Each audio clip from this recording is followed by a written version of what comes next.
Olá, bom dia Bruna, bom dia Agda, Giovana, Guilhermo. Nós acabamos de abrir a sala aqui para o evento do Indústria 4.0 e daqui um minutinho a gente começa oficialmente, tá? O evento. Sempre importante dar esse tempo para que as pessoas entrem na sala e configurem também, né, devidamente seus aparelhos. Rodrigo, Luiz Otávio, bom dia. Alessandra Rocha, bom dia.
Muito bem.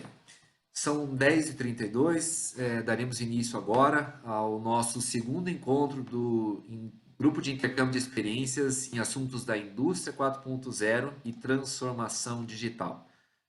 Sejam muito bem-vindos e bem-vindas. Eu me chamo Augusto Michels e sou o gerente regional da AHK Paraná. O Grupo de Intercâmbio de Experiências em Assuntos da Indústria 4.0 e Transformação Digital trará como tema, para hoje, Desvendando o Digital Twin, suas aplicações e benefícios. E para desvendar esse assunto, nós convidamos três especialistas, que vou apresentar agora. O primeiro deles é o professor Fernando Deschamps. Ele é doutor em Engenharia de Produção e Sistemas pela PUC Paraná, professor adjunto do Programa de Pós-Graduação em Engenharia de Produção e Sistemas da PUC Paraná e professor adjunto no Programa de Pós-Graduação em Engenharia de Manufatura da Universidade Federal do Paraná. Nosso segundo convidado é Lucas Nevado, engenheiro eletricista com MBA em Gestão Comercial. É engenheiro de vendas e responsável pela estratégia de expansão dos parceiros de negócios da Siemens Digital Industries Software. E o nosso terceiro convidado é o Laércio Nascimento, administrador com MBA em Gestão de Projetos. É mestrando em Engenharia de Manufatura 4.0 e atualmente na Bosch responde por produtividade, plano industrial e simulação, sendo líder de projeto e PO de iniciativas da indústria 4.0. Passo agora a instruções práticas sobre o evento. Durante as apresentações, todos vocês terão a oportunidade de enviar perguntas e comentários. Para tanto, eu pediria que vocês fizessem isso pelo balãozinho Q&A, Question and Answer, que fica na barra de ferramentas inferior do Zoom. Nosso moderador, que é um dos coordenadores do grupo, fará a leitura dessas perguntas ao final das apresentações, tá bom? O tempo para respostas, ele é curto, né? O nosso evento vai durar no máximo 1h30. Então, se alguma pergunta ou comentário não for respondido ao vivo, essa pergunta ou comentário poderá ser respondido posteriormente, tá bom? Por e-mail, por parte de um dos palestrantes, ao qual foi direcionada a pergunta. Eu quero apresentar também agora a vocês, ou melhor, quero agradecer, antes de apresentar os coordenadores, os nossos patrocinadores Masters do ano de 2022, que são a Andersen Balão Advocacia, a Robert Bosch e o Grupo Servopa, e também aos patrocinadores do grupo, que são a GMI, Trox, Lixatonis, Renner Coatings, Brose, Statomate e Okae. A todos esses patrocinadores o nosso sincero agradecimento. E também agradecemos aos apoiadores do evento de hoje, que são a PUC Paraná e a Siemens.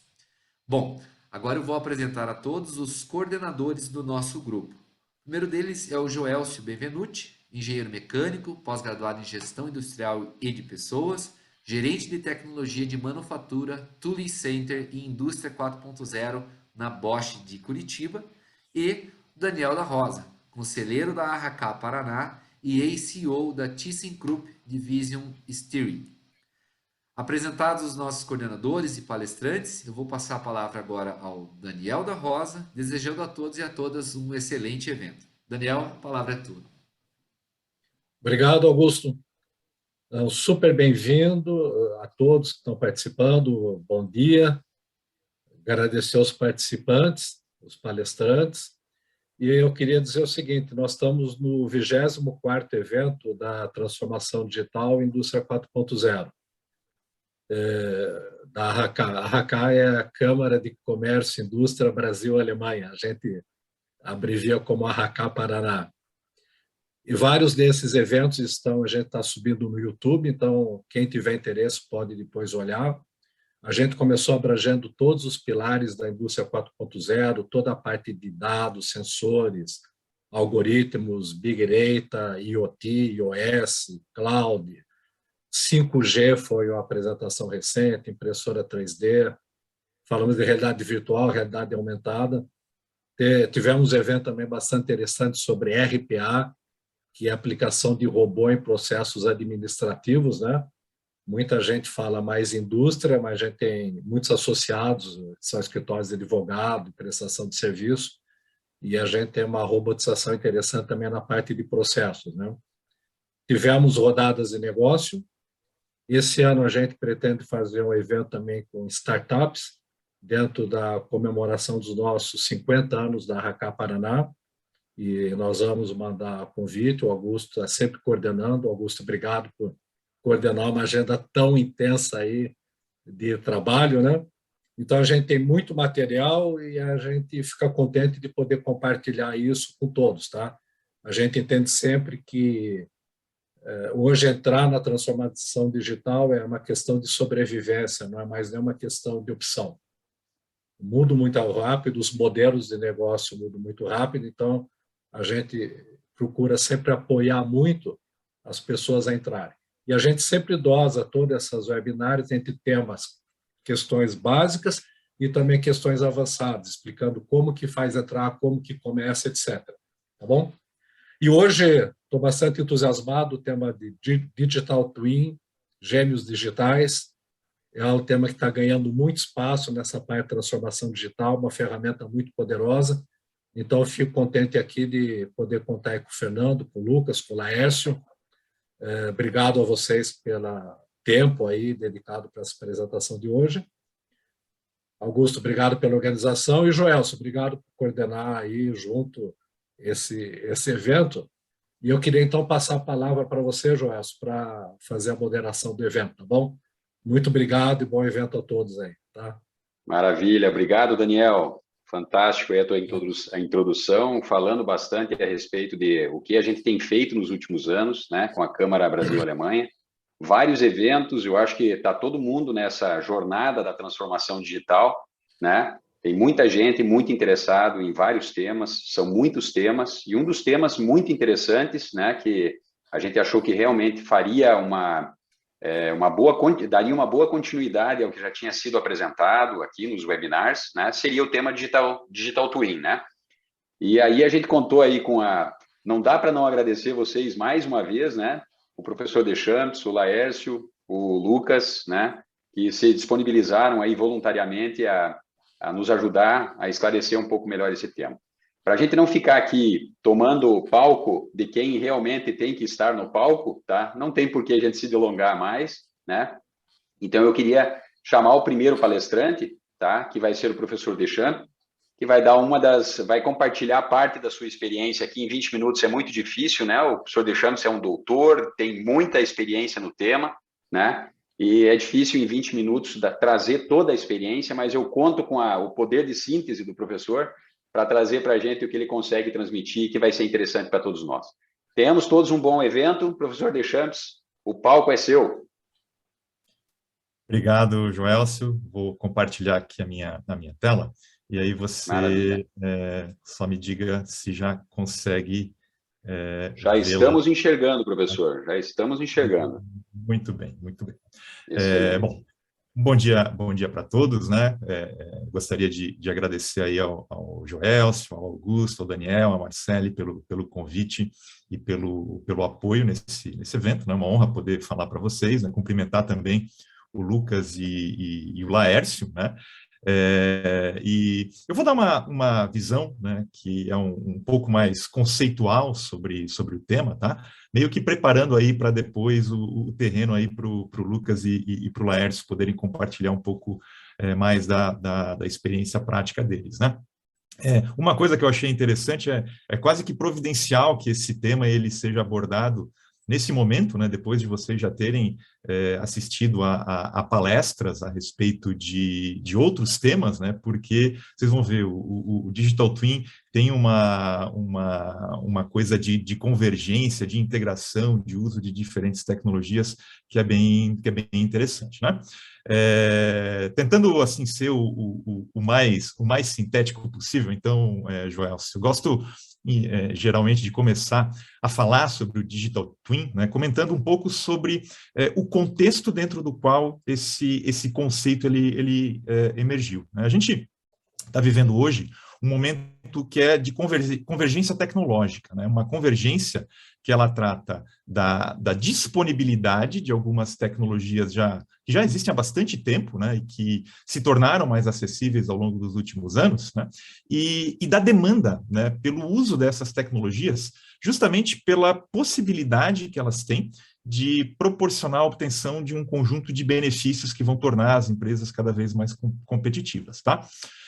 Dentre essas tecnologias de base, né, disponíveis, a gente tem a internet das coisas, computação em nuvem, o Big Data, o Analytics, né, que são tecnologias que vocês, pelo que eu vi, já foram assunto de outros seminários, né, outras palestras, né, mas que provém uma forte conectividade e um certo grau de inteligência, né, pelo uso aí de sensores integrados, né, pelo uso, né, de uma infraestrutura de armazenamento de dados, né, pela coleta de dados de diferentes máquinas, equipamentos industriais, em um grande volume, grande variedade, e pela possibilidade de uso aí de algoritmos preditivos e prescritivos, tá? Dentre os benefícios, né, aí do lado da demanda, né, que são esperados, a gente pode perceber que existe uma grande demanda, né, cada vez mais do ponto de vista da competitividade, por melhoria e otimização na parte de customização de produto, né, redução de custos operacionais, né, uma redução do tempo de levar os produtos ao mercado, manufatura inteligente, melhorias relacionadas à qualidade do produto, melhorias na produtividade, na sustentabilidade, redução de reclamações trabalhistas e assim por diante, tá? Um dos conceitos, né, que assim representa essa convergência, né, que orquestra, né, o uso dessas tecnologias de base, né, para que a gente possa obter esses benefícios esperados, tá, é justamente o Digital Twin, né, o gêmeo digital, como a gente também costuma traduzir em português, tá? Então, o Digital Twin, né, ele mais do que uma tecnologia isolada, tá? Ele é um conjunto de tecnologias que, quando aplicadas de maneira integrada, ele permite que alguns benefícios possam ser obtidos, benefícios aqueles que eu falei no slide anterior, né? Mais do que uma única tecnologia, tá? Ele é um conceito, tá? Que está intimamente associado ao uso dessas tecnologias, tá? E uma das definições aí mais aceitas, né, do Feital, né, que publicou lá um trabalho em 2017, que diz o seguinte: olha, o gêmeo digital é uma simulação integrada, multifísica, multiscala e probabilística de um produto ou processo complexo que usa os melhores modelos físicos, sensores e dados disponíveis para espelhar o comportamento do seu gêmeo correspondente, né? A definição meio difícil, meio densa, né? Mas se a gente for destrinchar um pouquinho essa definição, a gente pode dizer que, dado um objeto do mundo real, né, que tem uma certa complexidade, né, geralmente tem diferentes elementos, diferentes componentes, diferentes funções, diferentes formas de ser configurado, a gente constrói uma representação virtual desse objeto. E essa representação é um modelo digital, né, em geral baseado em sistemas computacionais que é alimentada por dados, tá, que são coletados desse meu objeto real, né? Esses dados são coletados por meio aí de sensores, tá? E é importante aqui que eles sejam coletados de forma online, né? O mais próximo possível do tempo real de execução desse objeto, né? E esse modelo, então, ele vai processar por meio de algoritmos esses dados com o objetivo de prover para o objeto real, tá, alguma informação, tá, que está relacionada a esse funcionamento que vai permitir que esse objeto do mundo real ele possa estender um pouco o seu comportamento, a sua funcionalidade. Tá? Então, para dar alguns exemplos, não ficar só aqui falando, né? Vamos imaginar aqui três situações diferentes. Tá? Vamos imaginar, por exemplo, o motor de um avião que tenha sido instrumentado aí com diferentes sensores para a gente capturar, né, umas medidas a respeito da operação, do desgaste dos componentes que estão nesse motor. Tá? Imagina que esses sensores eles vão transmitir os dados durante o voo do avião, voo, por exemplo, aí de Curitiba para Brasília ou Belo Horizonte, né? E eles vão transmitir esses dados aí para um ambiente em nuvem que vai conter um modelo de operação do motor e que vai ser possível de ser acessado por um analista de manutenção. Tá? Esse analista vai acessar esses dados, vai acessar a simulação, por exemplo, né, do estado futuro desse motor a partir dos dados, né, por meio desse sistema web, e ele vai decidir, por exemplo, né, que, vendo os dados, a bomba de combustível do motor precisa ser trocada por causa dos indicadores de desgaste de operação que está apresentando naquele momento. Então, esse analista ele pode, naquele momento, despachar uma equipe de manutenção imediatamente, né, enquanto o avião ainda está voando para o seu destino, né, e assim que o avião chegar lá no local, né, Brasília ou Belo Horizonte, ele pode realizar a manutenção necessária. Tá? Esse tipo de sistema, né, já existe, já é empregado por alguns grandes fabricantes de motores de avião para melhorar a eficiência da manutenção e a disponibilidade dos motores. Tá? Um outro exemplo, tá, é o de uma ponte, né, e a gente pode imaginar que essa ponte, né, tem ao longo da própria estrutura dela aqui, né, diversos sensores espalhados. Tá? São sensores aí que conseguem detectar, por exemplo, quanto alguns pontos dessa ponte estão se movendo, seja verticalmente, seja horizontalmente. Tá? O quanto assim que a ponte está balançando, vamos dizer assim. Né? E os dados desses sensores, tá, podem ser, então, enviados para a nuvem, podem alimentar de novo um outro sistema, né, que vai ter lá um modelo virtual dessa ponte, né, que vai analisar o comportamento dinâmico dessa ponte e vai detectar quando que essa ponte, né, pode colocar em risco as pessoas que estão passando ali por causa da intensidade da oscilação, né, e de uma eventual oscilação que está crescendo, né, com base no tempo. Tá? Imagina que esse sistema está funcionando aí continuamente e que ele pode gerar um alarme para que o pessoal de suporte da rodovia vai desviar o tráfego para um outro local. Tá? Então, assim, você evita, né, o acidente com base no uso desses sensores e com base nesse modelo de comportamento dinâmico da ponte. Esse tipo de sistema já existe também, tá? E vários países nórdicos, como a Noruega, isso aí já tá instalado, já está em operação. Tá? E, por fim, aqui um outro exemplo, aí, mais do lado aí de manufatura, né? Imagina que a gente tenha aí uma fábrica, pode ser uma fábrica de móveis, né? E aí essa fábrica tem diversas máquinas e equipamentos, coleta dados de operação do desempenho dessas máquinas e equipamentos por meio de sensores e outros tipos de coletores de dados. E a gente tem um modelo de simulação desse sistema de produção, tá? Que permite que a gente consiga avaliar aí, né, de forma contínua, né, com antecedência, dado o desempenho atual do sistema de produção, com base nos dados coletados, se a programação da produção atual ela ainda tem a possibilidade de ser cumprida. Né? E ele também pode permitir que a gente consiga avaliar algumas estratégias para ajustar essa programação da produção, caso seja necessário. Tá?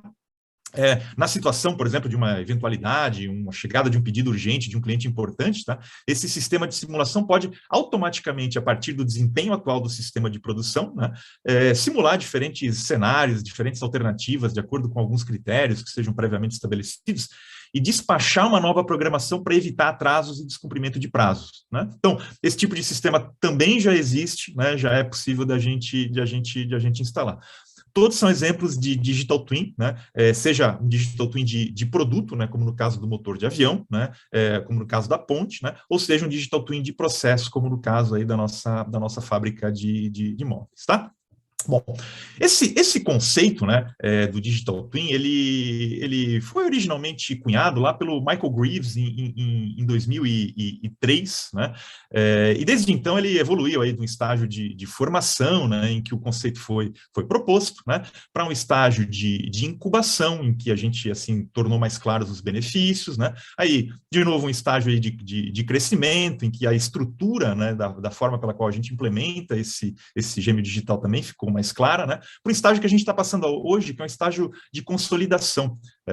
E nesse estágio a gente vê, né, cada vez mais aplicações do Digital Twin e a gente está tentando definir um processo melhor para a implantação desse tipo de modelo. Né? Alguns marcos aqui importantes, né, além do Michael Greaves em 2003, aí tem a NASA usando, né, o termo Digital Twin em 2010, aí no roadmap que ela falou com relação à exploração espacial, né, o próprio Michael Greaves publicou um outro artigo em 2014 em que ele explorava mais os conceitos, né? A própria Siemens aí em 2016 lançou um dos primeiros aplicativos relacionados a gêmeo digital de forma mais exclusiva, né? Um framework Digital Twin que foi proposto também pela Universidade de Beihang, né, e em 2018 aí, né, as primeiras grandes adoções em maior escala aí do gêmeo digital, tá? Bom, né, pegando um gancho ali naquilo que é a estrutura, né, do gêmeo digital da Universidade de Beihang e do ponto de vista de manufatura, tá? Um dos principais aspectos que estão relacionados à implantação desse conceito é a arquitetura e os elementos que a gente precisa ter, tá? Tem 4 elementos principais aí que foram propostos por essa arquitetura da Universidade de Beihang, que ela é uma das mais usadas, e o primeiro é o sistema físico, tá? Que inclui aí os sensores necessários para que a gente possa coletar os dados e toda a infraestrutura de comunicação que vai transportar esses dados para outros elementos da arquitetura. Tá? O segundo elemento é o sistema virtual, tá? Que é composto por modelos que vão ressaltar alguns aspectos que estão relacionados ao que a gente espera colher de benefícios, né? Como um modelo geométrico, um modelo de simulação, um modelo de elementos finitos, um modelo analítico, né? Dentre algumas outras possibilidades. Terceiro é o sistema de serviço, tá? Que ele se relaciona com o que eu espero alcançar com o Digital Twin, tá? Seja monitoramento, diagnóstico, predição, planejamento, dentre algumas outras possibilidades. Tá? Esse sistema de serviço, ele geralmente encapsula algum tipo de interface com um analista ou com um tomador de decisão. E, por fim, a gente tem o quarto elemento, que está bem aqui no meio, que é a parte de dados, né? A armazenagem dos dados, que permite a manutenção de um histórico de informações que pode ser usada pelos diferentes elementos da arquitetura, né? O sistema de serviço, sistema físico ou o próprio sistema virtual. Tá? Todos esses elementos vão trocar informações entre eles, né? Então, aqui tá representados esses caminhos aí de troca de informações, tá? E fazem uso, então, para essa troca de informações da infraestrutura de comunicação disponível. E a gente tem 4 aspectos aí que são bastante relevantes, né, importantes, que devem ser suportados por essa arquitetura. Primeiro aspecto, né, que está relacionado ao meu sistema virtual, é essa capacidade de modelagem, para que eu possa gerar bons modelos digitais que vão replicar de uma maneira mais fiel possível o comportamento, as características do meu sistema físico. Né? O segundo aspecto, né, é a capacidade de análise de dados, né, para que aí os meus serviços, né, eles possam ser providos por meio de técnicas aí, de algoritmos adequados, incluindo técnicas de inteligência artificial, né, e usando os modelos virtuais. Tá? O terceiro, tá, aspecto importante é a capacidade de atualização online dos modelos virtuais com os dados do sistema físico. E esse é um aspecto bem importante, tá? Que geralmente é o aspecto que diferencia o Digital Twin de um modelo de simulação tradicional, né? Que usa dados, em geral, de forma offline, tá? E o quarto, né, é a capacidade de ação autônoma, tá? Ou seja, né, para que o sistema físico ele possa ser modificado de acordo com o resultado do serviço, né, que faz uso, então, né, desse nosso modelo virtual. Tá? Bom, né, dadas essas arquiteturas, tá? Nem todos os gêmeos digitais eles são iguais. Né? A gente pode começar, né, de uma forma mais simples, né, e a gente pode ir evoluindo ao longo do tempo. Né? Começa com um investimento um pouco menor e a gente vai estendendo, né, aprimorando esse nosso investimento ao longo do tempo. Tá? Dependendo, né, geralmente, do grau de conectividade que a gente estabelece entre os elementos, tá? A gente pode ter diferentes tipos de gêmeo digital. Primeiro tipo do gêmeo digital, que a gente chama do Data Focus Digital Shadow, a sombra digital orientada a dados, né?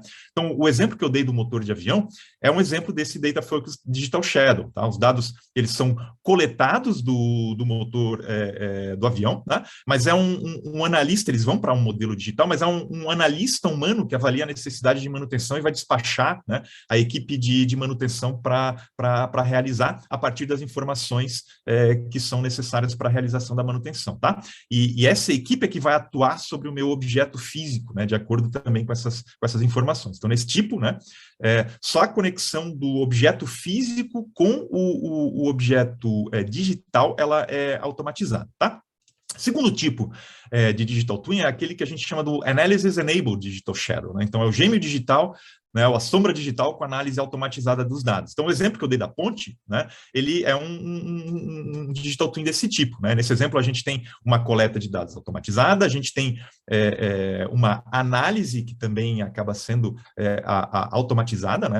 O processamento dos dados, né, por meio lá do modelo virtual, né, que vai realizar a análise e vai gerar o alarme, né, quando uma situação de risco é detectada, ele é automatizado, e o alarme ele vai ser enviado para a equipe de apoio, mas é a equipe de apoio que vai atuar, né, sobre a rodovia fazendo o desvio do tráfego, tá? Então, nesse tipo de Digital Twin, a conexão com o objeto digital ela é automatizada e a análise também acaba sendo automatizada, tá? E o terceiro tipo, né, é o que a gente chama do Full Digital Twin, né, o gêmeo digital completo, né? Então, o exemplo que eu dei do sistema de manufatura é um tipo desse sistema, né? Nesse exemplo, a gente tem os dados de desempenho da operação, que aí são automaticamente coletados das máquinas e dos equipamentos aí por meio de sensores, coletores de dados, são processados por um sistema computacional, né, com um modelo de simulação automatizado, que vai determinar a melhor programação para uma certa situação, vai reavaliar se a programação atual continua factível, né, de maneira periódica, se uma programação melhor é encontrada, né, ele automaticamente já despacha essa programação lá para as máquinas e equipamentos para executar essa programação automaticamente, tá? Então, nesse exemplo aqui, a gente tem uma automação de todos os aspectos, tá? Claro que na prática, né, assim, as coisas não são tão simples, né, quanto a gente classificar de acordo com esses três tipos, né? A gente costuma usar uma classificação em algumas dimensões adicionais, né? Todos aqueles três tipos são tipos que a gente costuma dizer arquétipos, né? Porque, na verdade, a gente costuma dizer, costuma avaliar o grau de autenticidade do nosso Digital Twin, né? O quão bem que ele vai representar um objeto do mundo físico, tá? Isso vai depender de um conjunto de dimensões, como, por exemplo, né, os objetivos de serviço dele, né, se vai ser mais para aquisição de informações ou mais para apoio à tomada de decisão, né, o nível de integração, né, se vai ser mais manual ou se vai ser totalmente automatizado, né, a riqueza do modelo, né, do ponto de vista tanto das fontes de dados,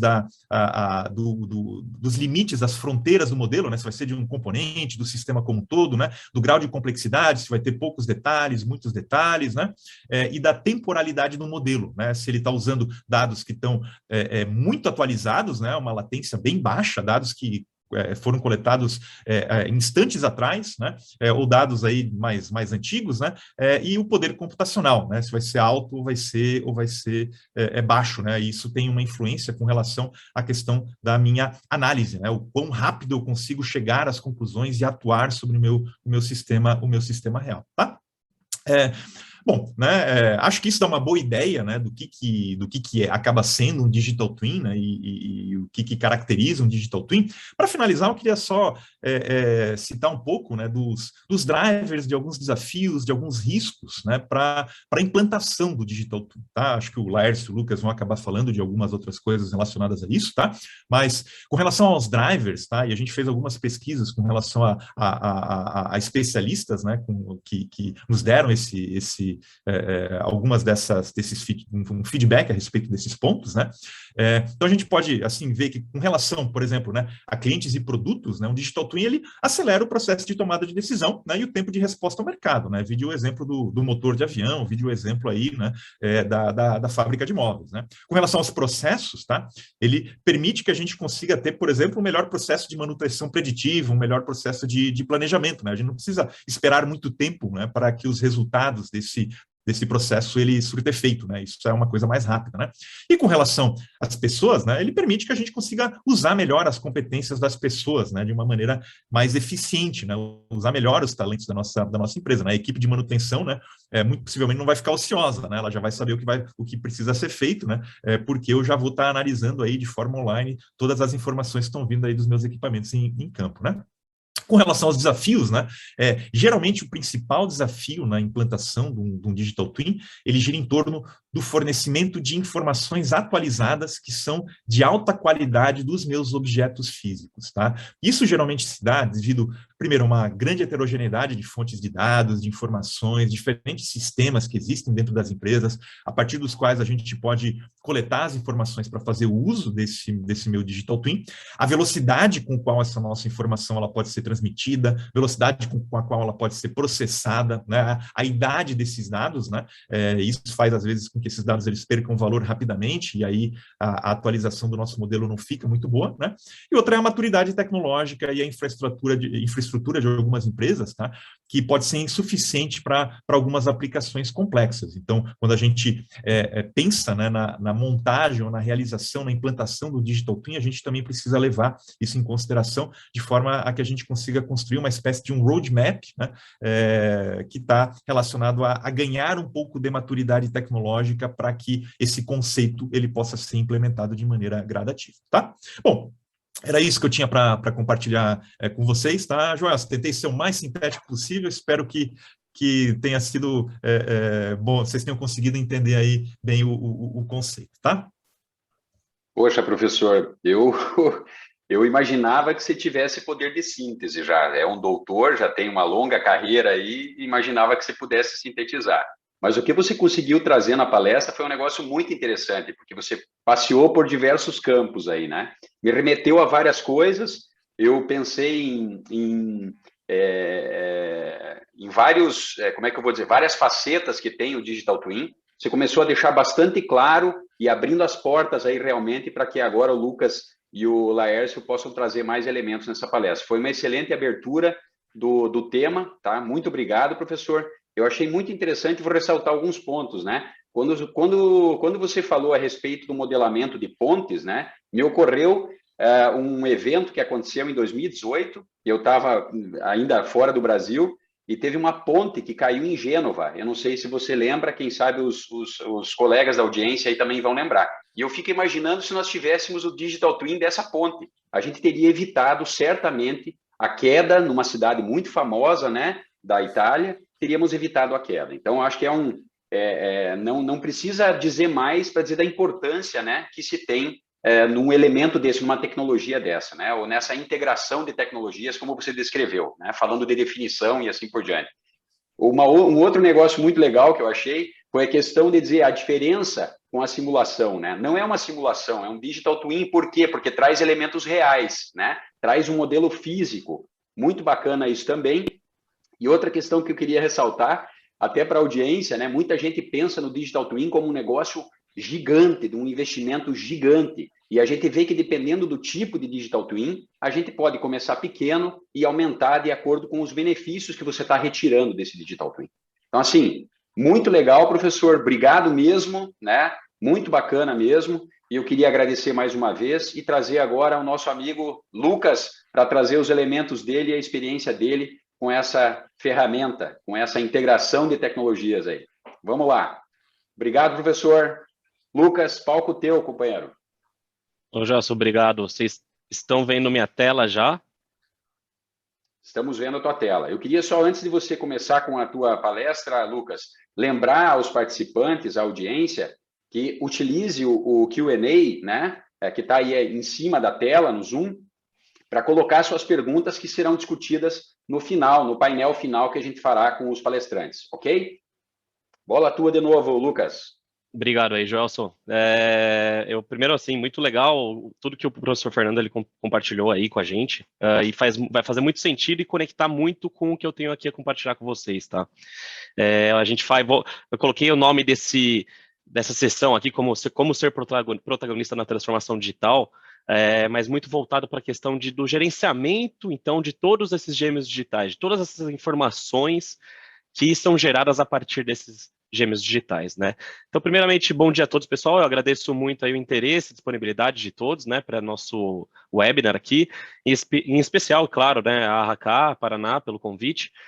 Eu sou o Lucas Nevado, eu atuo com já mais de 6 anos aí com automação industrial, integração IT, OT, digitalização, gêmeos digitais, digital threads. Então, hoje minha atuação é mais na Siemens Digital Industry Software, né, na qual eu sou responsável aí pela atuação comercial, junto com os parceiros de negócio no Brasil. E eu vou começar agora, então, como eu comentei antes, né, nossa conversa para falar de assunto relacionado a PLM, né, que é o que é o PLM? É o gerenciamento de ciclo de vida de produto, né? E a gente tem que contextualizar um pouco também o ambiente no qual nós estamos inseridos, né?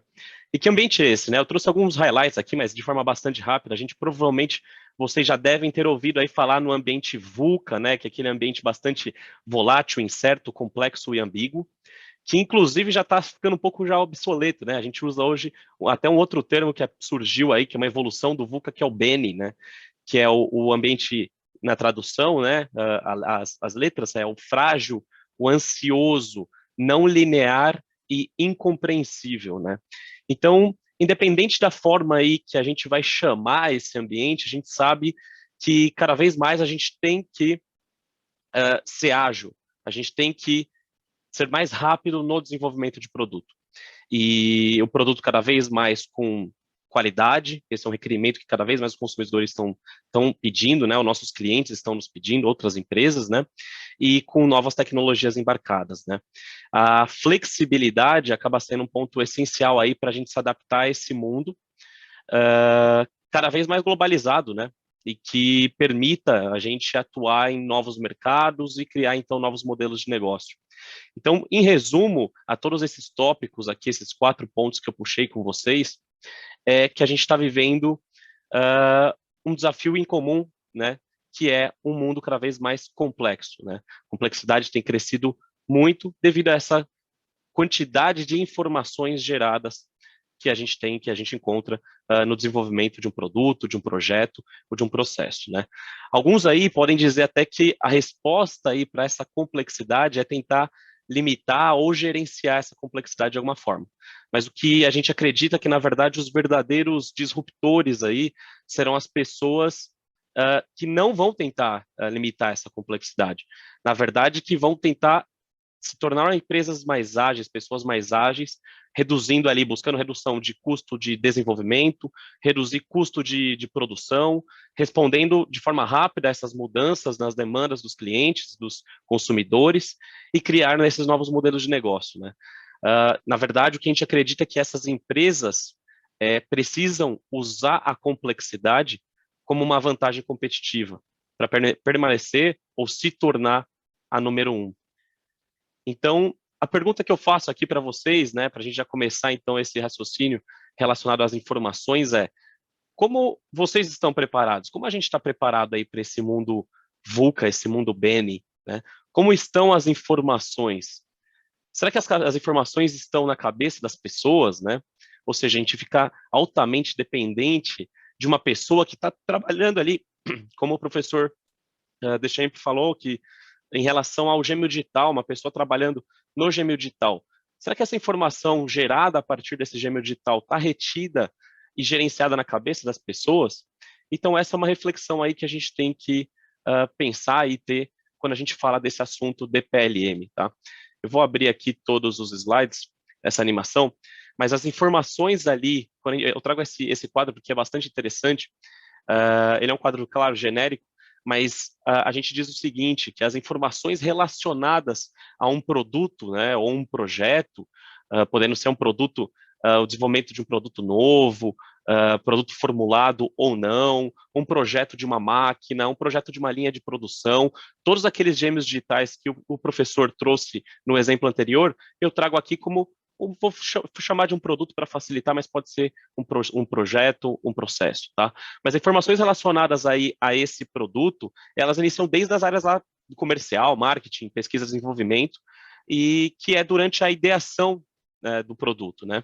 E à medida que a gente vai evoluindo no processo de desenvolvimento, novas informações aparecem e se somam às anteriores. E aí eu gosto de falar que surge uma espécie de um organismo vivo, né, que vai crescendo e crescendo e formando aí essa complexa teia de informações de um produto. Essa é a verdade.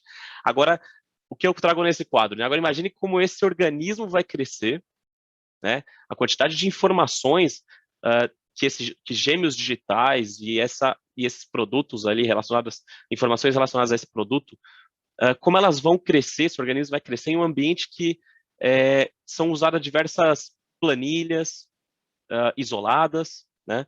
Documentos isolados, espalhados pela empresa, podendo ser de forma digital ou impressa, né? A gente fala que, pessoal, digitalizar um documento não é uma transformação digital, né? E informações importantes, né, sendo trocadas, às vezes de boca a boca ou por um e-mail. Imagina o risco que isso pode trazer e ter uma ruptura na informação nesse processo de comunicação entre, por exemplo, né, estou citando aqui a engenharia, né, o desenvolvimento por meio da engenharia e manufatura.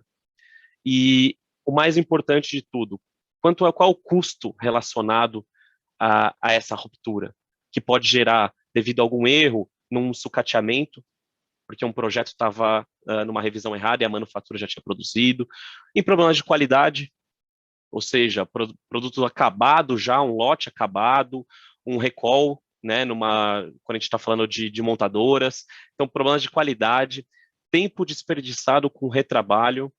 Então, assim, esses são pontos que a gente tem que pensar quando a gente fala em gerenciar informações, gerenciar esses gêmeos digitais. E falando aí em tempos desperdiçados, eu trago aqui essa pesquisa da Tech Clarity, né, eles pediram aí algumas empresas que reportassem o tempo que eles gastam em tarefas de engenharia não produtivas, né? E aí foi bastante revelador, assim, porque é o que eu escrevo aqui, né, que cerca de um quarto aí das empresas relatam perder mais de 20% do seu tempo só buscando, com tarefas improdutivas. O que são essas tarefas? São buscando os dados, retrabalhando algum tipo de projeto que está em outro revisionamento. E o que eu acho mais importante, né? Não só no aspecto da empresa, a gente falar de 20% ali de tempo perdido, né, gasto, para a empresa isso acaba sendo caro ali, porque a gente tem um funcionário ali. Mas olhando para o outro lado, também do outro ponto de vista humano, é 20% do tempo que você poderia terminar seu trabalho antes e poderia estar com a sua família.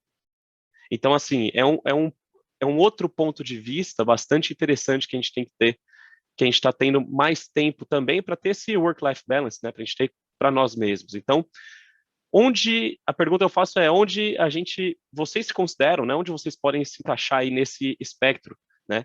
É desperdiçado muito tempo de engenharia valioso em tarefas aí não produtivas, como eu comentei. E aí não tem como falar, né, quando a gente fala de PLM, eu estou frisando bastante esse assunto de dados, né, mas os dados são muito importantes, né, e a gente já ouve há bastante tempo aí essa frase que o dado é o novo petróleo, né? Mas o que eu quero trazer aqui é que, assim, o dado por dado não é necessariamente valioso. E existem algumas regras e estudos que nos indicam isso, né? O gráfico aqui que eu coloco nesse slide, ele nos mostra que o valor da informação ele aumenta, né, com o seu uso. Isso parece ser meio óbvio, né? Mas porque geralmente, quando a gente fala de recursos, de ativos, né, os recursos eles depreciam com o uso. E apesar dessa afirmação, né, é importante ressaltar que as informações não fornecem nenhum valor se não forem utilizadas, né? Então, assim, não tem valor real por si só. Esse é um primeiro ponto aí, uma primeira lei que rege os dados, né? Eu mudei agora o gráfico, né? E nesse quadro a gente aborda a visão de como a informação aumenta com a sua exatidão e precisão. Em geral, quanto mais precisa for a sua informação, né, mais útil e, portanto, mais valiosas são. Então, informações imprecisas podem ser muito caras para uma organização em termos de erros operacionais e tomadas de decisão incorreta. Então, esse é um outro ponto bastante importante, tá? E aí, nesse último gráfico, a gente vê, então, que as informações geralmente se tornam mais valiosas quando podem ser comparadas e combinadas com outras informações. Então, quando a gente pega ali informações, por exemplo, de vendas são fontes de informação valiosas por si só. Porém, se a gente é capaz de relacionar esses dois conjuntos de informações de vendas com informações sobre os clientes, né, isso daí vira algo infinitamente mais valioso, né? E quando a gente traz para um aspecto da indústria, a gente olha o que um gêmeo digital, né, por exemplo, da sua produção traz, um gêmeo digital, uma simulação virtual ali da produção traz, e você compara esses dados com, como o professor falou, eu achei muito interessante, com os dados ali do chão de fábrica em tempo real, por meio de um sistema de MES, por exemplo, a gente começa a fazer uma integração muito rica, e aí a gente consegue ter realmente valor da informação. Então a integração acaba sendo um ponto importantíssimo, tá, para a gente. E aí eu trago então essa visão de que esse contexto, né, de que para garantir essa competitividade no mercado, a gente precisa cumprir alguns, na verdade, requisitos essenciais aí da indústria manufatureira, né? A gente fala aí de redução de time to market, né, devido às mudanças rápidas nas demandas dos consumidores, aumentar a flexibilidade, aumento da qualidade. Então a gente sabe aí, tem, né, vivido aí muito que os consumidores eles recompensam bastante, os clientes recompensam alta qualidade, mas eles punem muito a má qualidade. E, claro, aumento da eficiência e segurança, né? Então, esses são requisitos aí muito importantes para a gente ter sucesso, né, numa implementação, para a gente pensar em um PLM, tá? E aqui eu trago um estudo da CATEC, que é a Academia Nacional de Ciência e Engenharia Alemã, que é bastante interessante, tá, pessoal? O que a gente fala? Que a única forma da gente atender a esses requisitos que eu comentei antes é por meio de se tornar uma empresa ágil e aprendiz. E o que ela diz, né? Esse estudo ele fala assim: existe um evento. Esse evento ele pode ser qualquer coisa, pessoal. Pode ser uma pandemia, ele pode ser uma parada de máquina, pode ser uma nova demanda, uma nova tendência de consumo. E aí ele fala o seguinte: quanto tempo a gente demora para perceber e ter um insight, para perceber, na verdade, que eu ouvi isso? Qual é a latência para a gente fazer uma análise, depois para tomada de decisão e para finalmente a tomada de ação? Quanto maior o tempo, né, menor o valor que a gente tem de adaptação, e claro, a gente vai estar perdendo competitividade no mercado. E o que a gente fala aqui é que as tecnologias, como próprios gêmeos digitais, o PLM, o gerenciamento das informações, inteligência artificial, são todos meios para a gente conseguir alcançar o quê? A gente diminuir esse tempo de resposta, para a gente entender melhor o que está acontecendo na nossa indústria, na nossa empresa, para ter e sair ter uma vantagem competitiva no mercado. Então, esse é o grande valor de você ter os seus dados gerenciados, de você ter, né, quando a gente fala de gêmeos digitais, uma plataforma de PLM. Embora aí eu trouxe uma visão aqui, né, de que exemplifica bastante, seja uma visão mais geral, e pode não ser exatamente representativa para todos, mas a realidade é que provavelmente ainda tem partes ali nas organizações que são significativamente separadas e segregadas, né? E essa falta de colaboração e compartilhamento dos dados podem criar aí, como eu falei antes, né, uma ruptura da informação, na comunicação e gerando ali fugas de qualidade, tá? E aí isso pode trazer ali uma identificação tardia de problemas de design, que pode gerar tempo e esforços significativos no retrabalho, né? E quando a gente analisa esse cenário, a pergunta que eu faço para vocês é: como você constrói uma cadeia de valor, então?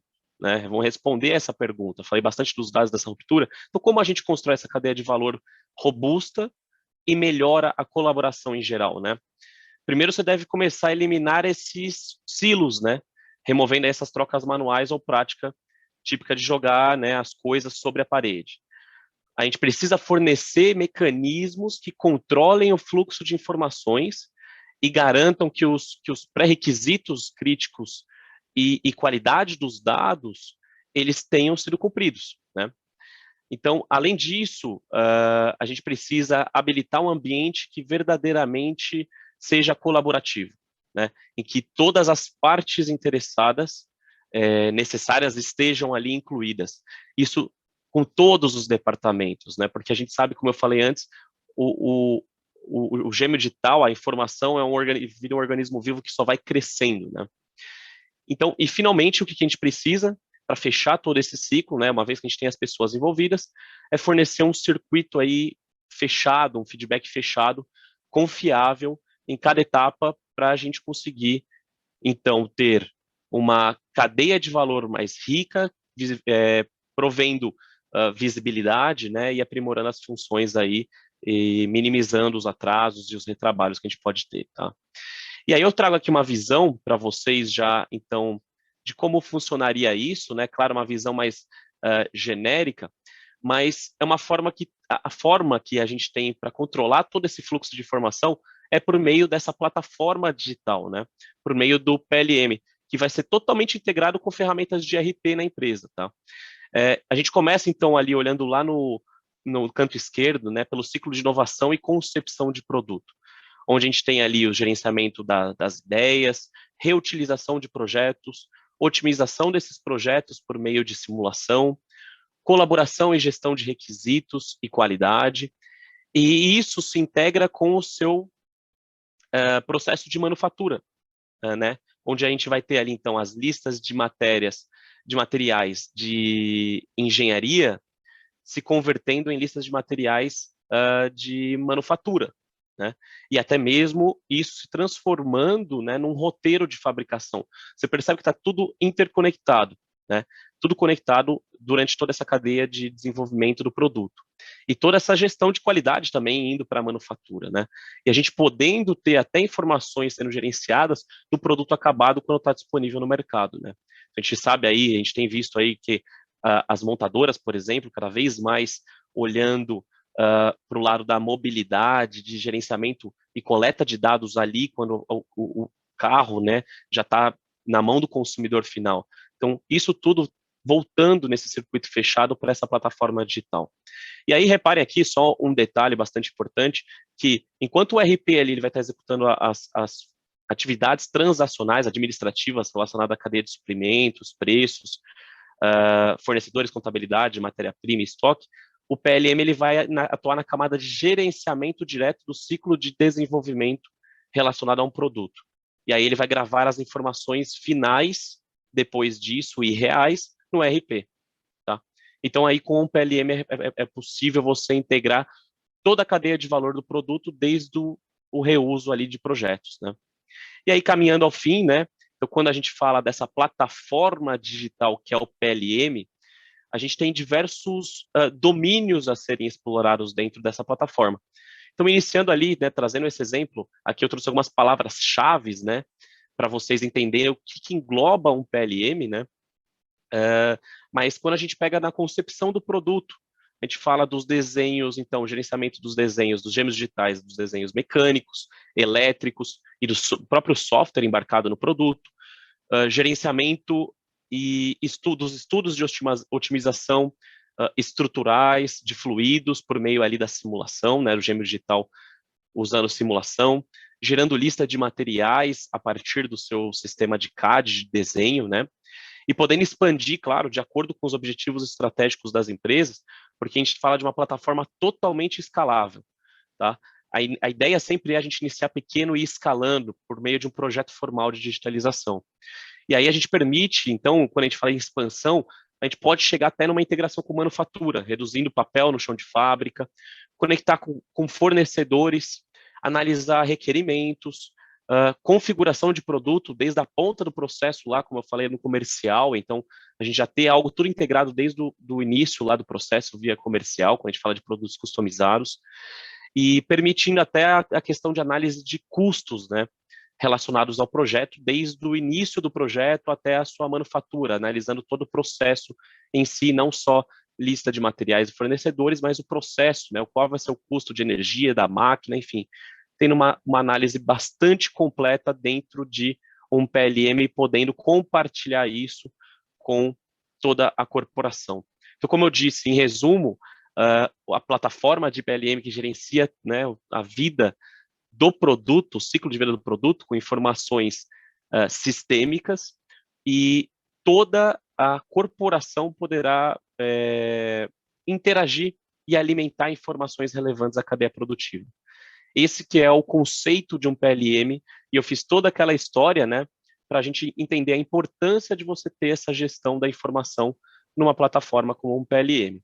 E aí sim a gente consegue ter, então, todas as informações organizadas. Por quê? Porque a gente precisa da organização certa, no momento certo, para a pessoa certa. E assim eu encerro, pessoal, esse breve resumo aí sobre a plataforma, a importância da plataforma de um PLM, tá bom? Muito obrigado. Muito bacana, Lucas. Muito legal, cara. Poxa, trouxe aí uma outra visão, complementando o que o professor Deschamps trouxe, que foi algo mais amplo, mais genérico, né? Em todos os campos. Aqui você trouxe uma questão mais focada em PLM, né? Na gestão do ciclo de vida do produto, e dando toda essa imagem de integração, né? Mas eu anotei alguns elementos que você trouxe na tua palestra. Uma delas é a questão da complexidade, né? E de dizer assim, puxa, eu quero reduzir complexidade. Essa é uma visão, mas o que você trouxe é dizer, não, usar a complexidade como vantagem competitiva. Isso é um negócio muito diferente, uma forma diferente de pensar, né? E quando isso faz sentido, poxa, realmente pode ser um ambiente de ganho de competitividade pela complexidade, né? Por dominar a complexidade. Uma outra questão que você trouxe também é a questão do ativo informação, né? Se você tem um dado, mas você não tem uma informação com relação a esse dado, você não pode transformar em conhecimento e chegar no topo do que a gente chama da digitalização, que é a inteligência, tomada de decisão baseada em dados, né? Então, isso é um negócio muito presente na questão do gêmeo digital, na visão de vocês, né? E eu acho que na visão de todo mundo que está envolvido com o tema. E também trouxe, mais uma vez, o elemento de dizer que é escalável, né? Eu posso começar pequeno e ir pensando em como eu posso conseguir escalar isso, integrando de uma forma geral, tendo um número gigante de dados dentro da organização e podendo utilizar todos esses dados para ganhar competitividade. Muito bacana, Lucas. Mais uma vez, muito obrigado. Vamos esperar as perguntas do pessoal. Daniel tem aí um ponto para trazer para a gente. Fala, Daniel. Lucas, parabéns aí pela palestra. Eu queria aproveitar bem rápido, sem tomar muito tempo, aproveitar que você parece também atua na área comercial, né?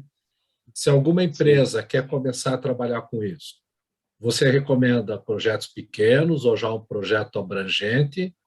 E sempre um tabu que existe, precisa ter milhões de reais ou de dólares para começar um projeto desse, ou é possível começar e aprender com budget pequeno? É uma excelente pergunta, eu vou tentar responder o mais rápido aí para a gente não atrasar mesmo o cronograma, mas assim, Daniel, o que eu sempre falo é o seguinte, a gente tem que começar pela mentalidade na empresa, o mindset, mudando o mindset. Então assim, a gente pode até construir um projeto grande, mas que seja dividido em anos, assim, porque a gente vai estar trabalhando com uma estratégia corporativa, uma estratégia de objetivo de crescimento, e a gente sabe que o crescimento das empresas não normalmente que eles fazem essa estratégia são planejamentos de 5 anos. Então, assim, esse planejamento pode ter no início, porém, o início tem que começar pequeno. Por isso que a gente fala sempre de plataformas escaláveis. A gente vai começar pequeno, não é projeto de milhões. Normalmente a gente pode iniciar, por exemplo, tá? Vamos começar gerenciando ali a engenharia, os dados sendo gerados pela engenharia, coletando produtos, dados de produto, integrando os dados direto da sua ferramenta de CAD, integrando isso com o RP, já vai trazer uma fluidez, mas o que eu falo de ter um planejamento estratégico é assim, a gente já vai saber qual é o próximo passo. Se a empresa se sente à vontade, ok, estamos prontos para o próximo passo, você já vai ter a visão do todo. Mas é possível sim começar pequeno, não precisa de um investimento muito robusto nesse sentido. Hoje, cada vez mais, existem várias modalidades também para você iniciar. Então, tem modelos de subscrição, tem modelo SaaS, que acaba não só reduzindo o seu investimento na ferramenta, mas também reduzindo seu investimento em infraestrutura de TI. Então, assim, existem N formas, tá? Eu trouxe aqui alguns exemplos, mas o projeto sempre é um projeto sempre muito dedicado para cada empresa. Então, a gente tem que fazer sempre o estudo. Mas sim, a resposta é possível começar pequeno, não é um projeto de milhões, muito pelo contrário, e existem N formas da gente construir esse projeto, para que ele realmente não se torne um Frankenstein logo de início, tá? Legal. Obrigado, Lucas. Muito bom. Valeu. Eu agradeço. Obrigado, Lucas. Obrigado mesmo. Pessoal, lembro mais uma vez que perguntas são bem importantes para a gente conseguir enriquecer ainda mais esse evento, né? E aproveitar com mais intensidade aí a experiência dos nossos colegas. Eu vou, para não perder mais tempo, na verdade, coloquem as perguntas no Q&A, como eu falei, aqui em cima no Zoom, tá? Que a gente vai trazer para o painel final. Já temos perguntas de colegas de vocês aí que estão participando do evento e vamos trazer aqui para o painel final para enriquecer ainda mais essa experiência aqui. Agora eu gostaria de chamar o Laércio, nosso colega aí da Bosch, que vai trazer o use case que a gente tem na Bosch para compartilhar com vocês. Laércio, palco teu, amigo. Valeu. Então vamos lá, né?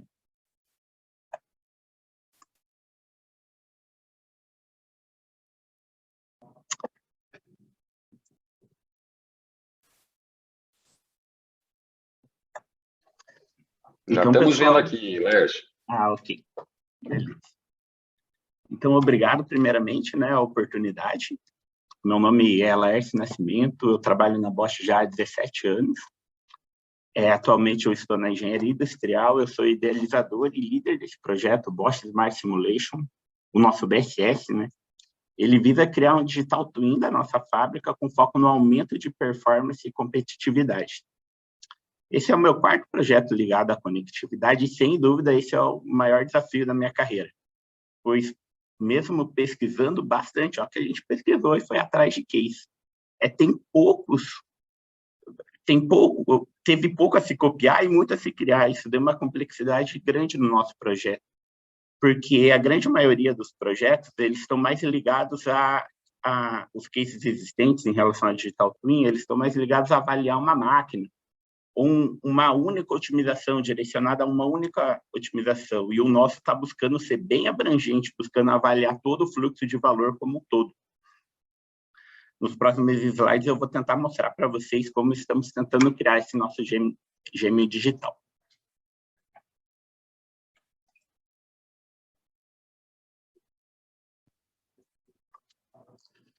Para mostrar onde queremos chegar, né, eu vou tentar fazer uma analogia com o Waze, tá?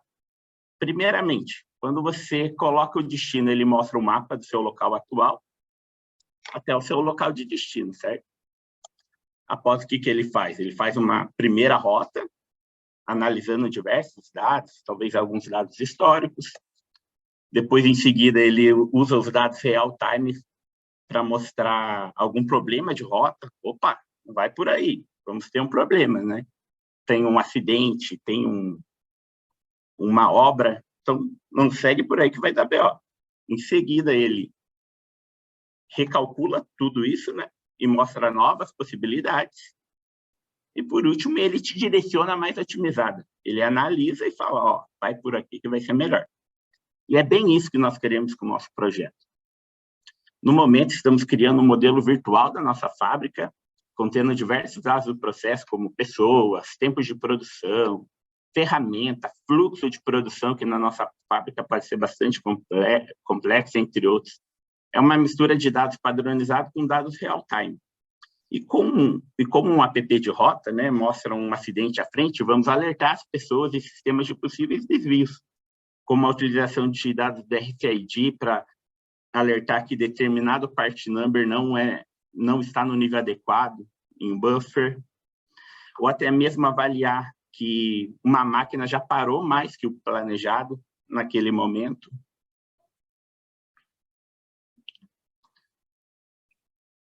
Ou até mesmo ao contrário disso, mostrar que um desacoplamento está maior que o necessário para aquele momento. E falar, opa, temos uma oportunidade de antecipar uma preventiva, mudar um trabalho padronizado, por exemplo. E isso é só o começo do que nós queremos. Nós queremos, a exemplo da primeira rota do Waze, o sistema vai gerar a primeira meta, por exemplo, esses 240 mil aqui, através de dados históricos, dados de software, dados que nós já inserimos dentro do conceito Lean, sincronizado ao simulador. Nesse caso, ele gera a meta ali dos 240 mil. Em seguida, ele vai analisar esses alertas real-time e mostrar, opa, se você continuar assim, tem grande chance de você não conseguir atingir essa meta. vai quantificar isso e vai sugerir para cada alerta que ele sugeriu, que ele mostrou, ele vai sugerir uma otimização. Um exemplo do alerta 2 aqui, né? Uma máquina que parou mais que o planejado. Opa! Reveze durante as próximas refeições nas máquinas paralelas. Ou até mesmo perceber que um desacoplamento está maior, acima do nível ideal, e sugerir uma antecipação de uma parada preventiva, ou até mesmo alterar o trabalho padronizado para reduzir o ritmo daquela linha, né? Assim, você direciona melhor o recurso. Ou seja, né, é uma série de otimizações que permite sempre, que vai buscar sempre a gente retornar ao padrão inicial. E não queremos parar por aí, né? Porque aproveitando toda essa riqueza de modelagem que nós criamos dentro de um simulador, para o nosso Digital Twin, nós vamos usar também para analisar a viabilidade de melhorias no processo. Eu vou mostrar agora mais para vocês, mostrando um pouco mais no conceito das fases do projeto, tá? E mostrando um pouco dos serviços, igual o Fernando comentou, né? O Digital Twin tem que ter serviços de otimização, e é isso que eu vou mostrar para vocês. O projeto nós dividimos em 4 fases, tá? A primeira foi criar uma interface que coleta um monte de dados da produção, que afeta principalmente o output. Nessa fase também nós desenvolvemos dentro de um simulador chamado Plant Simulation da Siemens, um modelo capaz de ler todos esses dados. Tá? Nós customizamos o simulador. É uma modelagem que dá bastante trabalho. Entender e conseguimos fazer ele entender todos esses dados, né? Na segunda fase, nós criamos o quê? Nós liberamos todas essas variáveis para qualquer usuário que tenha uma ideia de melhoria possa alterar a variável. Ou se quiser alterar, por exemplo, a demanda do cliente, alterar a quantidade de operadores na linha, alterar um trabalho padronizado, um tempo de uma máquina, ele vai conseguir analisar o impacto na cadeia como um todo. Na terceira fase, nós vamos tirar os dados desse simulador, tá? E vamos usar ele para criar diversos indicadores, como ocupação de máquinas e operadores, consumo energético, olhando uma visão de futuro, tá? Tanto do que o cara simulou, quanto o que já está vindo da fábrica. E também de trabalho padronizado, né? Nessa fase também é a hora que nós começamos a coletar alguns dados real-time, para fazer os alertas para gerar os alertas de desvios, né? Na quarta fase, que é a minha preferida, é onde nós vamos começar os serviços de sugerir otimizações, ou seja, como que podemos melhorar a nossa fábrica, né? Deixar ela mais inteligente. Eu passei bem rápido essa parte, eu vou entrar um pouco a fundo para ficar mais claro para vocês como estamos trabalhando com cada uma delas, tá? Aqui é o nosso software, tá? Nessa primeira fase, foi criada uma interface web de cadastro para auxiliar o mapeamento do processo. Então, eu vou mostrar um pouquinho para vocês. Aqui tem um monte de dados que temos aqui, e vocês podem ver que tem dados que vêm de SAP, tem dados que vêm de outros softwares que temos na fábrica. Aqui tem demanda do cliente, tem quantidade de pessoas que precisa por futuro, para atual, tem dados de tempo, bastante mesmo. É dado para chuchu. Porém, antes de enviar os dados para o simulador, né, nós precisamos inserir dois dados que precisa ser mapeado por alguns especialistas. O fluxo de cada peça e o trabalho padronizado. Tá? Eu vou mostrar como funciona um exemplinho aqui em relação ao trabalho padronizado do nosso software. Então, aqui nós definimos, dentro do próprio software que foi criado internamente por nós, né, como que vai funcionar a interação homem-máquina, tá? Qual HD vai funcionar, vai atender cada uma dessas máquinas.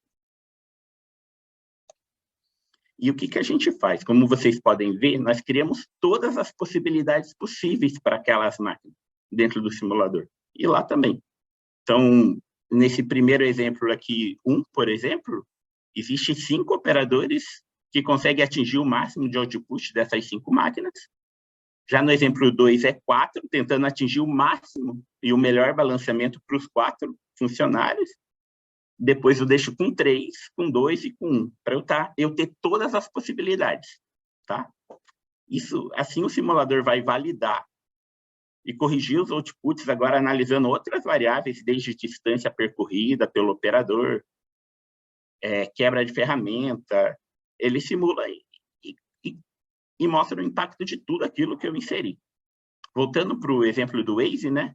É como se nós estivéssemos com esses dados usando para criar a primeira rota, através de metas que ele cria durante a variável tempo, olhando sempre o futuro. É bem... Na segunda fase, nós liberamos para todos os usuários testarem as melhorias ou mudanças. Nós liberamos os dados para eles, assim, voltando para o exemplo do Waze, né? É uma variável que o Waze não tem, então. Mas é como se nós conseguíssemos alterar as variáveis que estão direcionando a rota. Por exemplo, criar uma rua inexistente, aumentar a velocidade permitida de uma rua para saber qual o impacto que isso ia gerar no final, né? Aqui eu não vou mostrar na apresentação, eu vou mostrar para vocês no próprio software. Então, aqui é o nosso software que nós estamos criando. Essa parte já está bem adiantada. Basicamente, lá, essa parte de interação, de poder simular e evidenciar essa fase 2 que eu comentei, o usuário vai poder, por exemplo, eu quero redimensionar um buffer, mudar tempo de máquina, mudar o volume de produção que o cliente está me dando, olhando o futuro. Mas, por exemplo, vou dar um exemplo da questão de tempo. Eu quero fazer uma melhoria nessa máquina aqui. Ele vai trazer todos os part numbers que passam por essa máquina, e daí o cara vai falar, eu quero fazer uma melhoria que eu não quero mais fazer esse exame periódico, por exemplo, nessa máquina. Toda vez tem que fazer um exame a cada 240 peças. Mas eu negociei que a qualidade dá para mudar para 1000. Eu quero replicar para todos os part numbers que passam esse, mas a qualidade não deixou mudar para esse cliente, porque ele é meio chato. Replica, ele atualiza, eu salvo, ele manda para o simulador, ele manda mostrando o impacto não só nesse processinho aqui, mas na cadeia como um todo dessa minha alteração. Porque pode ser que não tem impacto nenhum, e eu fiquei perdendo tempo em fazer essa modificação. Ou então eu posso mudar um redimensionamento de buffer, por exemplo. Vamos aumentar aqui a quantidade desse buffer, de vez de 24, vamos colocar 1000 peças. Qual o impacto que vai ter na cadeia como um todo? Ou até mesmo mudar o trabalho padrão, mudar a estratégia de desligamento de máquina para eu saber quanto que iria impactar, qual que vale mais a pena eu gastar um pouquinho de tempo esperando a máquina esquentar para religar, ou o custo do consumo de energia de uma máquina que fica parada num terceiro turno, por exemplo. Então, vai dar para brincar bastante.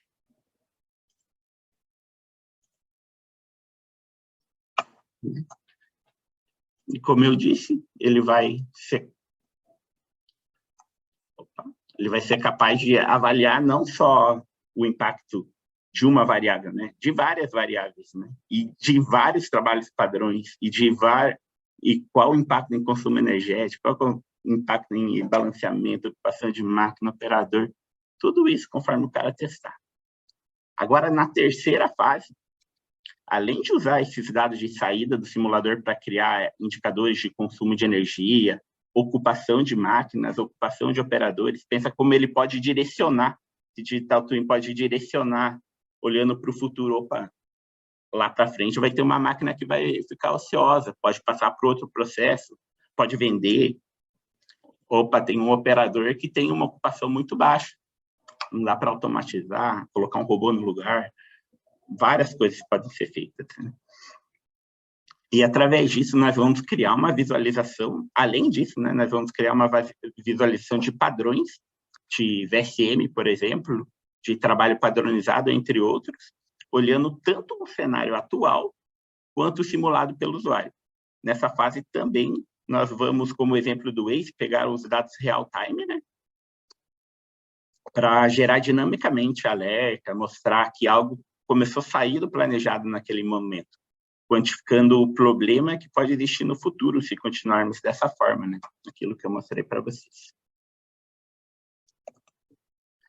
E na quarta fase, que é minha menina dos olhos, é aquilo que o Fernando comentou com você de serviços, né? Basicamente, nesta fase, nós vamos criar diversas otimizações usando os dados real-time e dados que saiu da nossa primeira meta lá, né? Que nós usamos os dados. Para direcionar essa fábrica a reagir de maneira rápida e inteligente a problemas alertados, né? Deixando nossa fábrica bem mais inteligente. Nós já iniciamos uma otimização, a qual está em estágio bem avançado, está sendo desenvolvida em parceria com o doutorando da PUC, em Python, inclusive o Fernando é o orientador dele, onde nós queremos, através dela, avaliar um momento ótimo para parar uma máquina, para preventiva, por exemplo. Na visão da produção. Um exemplo, né? Ela faz muita coisa. Um exemplo é assim, o sistema vai perceber que iniciou a produção de um material, de um produto, que para aquele produto não passa em uma máquina que tem uma preventiva marcada para aquela semana ou para a próxima semana. Ele vai falar, opa, temos uma oportunidade. Essa é a palavra-chave para a otimização. Opa, temos uma oportunidade. Vamos antecipar essa preventiva. Isso olhando não só esse dado, né, mas olhando também se tem manutentor disponível no momento, e um monte de coisa, tá? As outras otimizações que estamos estudando, né, que estão mais em estágio inicial, é otimizar nivelamento de produção, olhando horário de chegada de caminhão, olhando dados do processo inteiro, né? Pensa lá, se eu sei que na minha linha de usinagem mole eu estou com um problema, eu vou poder alertar a minha linha de montagem lá no final que eu estou tendo um problema muito ligado ao case que o Fernando comentou de planejamento de materiais, né? Outra coisa que nós estamos vendo é para otimizar pessoas, turnos, horas extras e consumo elétrico, né? Qual que é melhor eu ter 2 HDs trabalhando numa produtividade excelente, por exemplo, naquele caso que eu mostrei para vocês, dos 5, né? Vamos supor que o cenário com 3 HD é o mais produtivo. Mas será que eu trabalhar com os 3 turnos com 3 HD é melhor do que eu trabalhar 2 turnos cheio, com 10 pessoas, mesmo ele sendo menos produtivo? Qual vale mais? O dinheiro que eu gasto com consumo de energia elétrica ou com pessoas? Ele vai me responder isso. Daí tem outras, por exemplo, otimizar também... tem um monte de coisa que dá para... otimizar a prioridade de atendimento de manutentores, né? Isso vai ser muito fácil, né? Pegando esses dados real-time, eu falar qual que é o pior... tem uma máquina parada, qual que é a sua prioridade de manutenção? Normalmente, quem trabalha com manutenção sabe, né? Vem todo mundo desesperado, a minha máquina parou, atende, vira aquela queda de braço. Isso, nós vamos acabar com esse projeto. Tá? E para construir esse projeto, né, nós contamos com 3 equipes Scrum, uma equipe de simulação e tempos e métodos, parte de engenharia industrial, e uma da área de desenvolvimento da ICO, focada mais no desenvolvimento de software, e a terceira que estamos iniciando fazendo o rollout da primeira e segunda fase, que já está pronto software e simulação. Desculpa. Realizando. Essa equipe está fazendo aquele mapeamento e também a questão de trabalho padronizado dentro do software. Temos o apoio de várias áreas internas e a participação direta de universidades, até mesmo desenvolvendo, como eu comentei com vocês. Até o momento, já temos 2 pilotos com resultados espetaculares. Assim. No primeiro, numa usinagem final, nós conseguimos 10% de ganho de produtividade, e no segundo, numa área super complexa, tá, da fábrica, que tem mais de 100 colaboradores, 300 tipos de material diferente e 18 fluxos de produção diferentes para esses 300 tipos. Pensa aqui, área complexa, né? E nós conseguimos ajudar a conseguir incríveis 25% de melhoria. E eu acabo aqui minha conversa com vocês falando uma coisinha. Como o Feital, lá, que é um dos gurus lá do Digital Twin, o Digital Twin olhando como do olhar que nós estamos tentando aqui, né, olhando o Digital Twin da operação como um todo, né, ele vai acabar levando a manufatura inteligente assim a outro patamar. E eu tenho certeza disso olhando os resultados que estamos tendo até o momento. E é isso aí que eu gostaria de mostrar para vocês.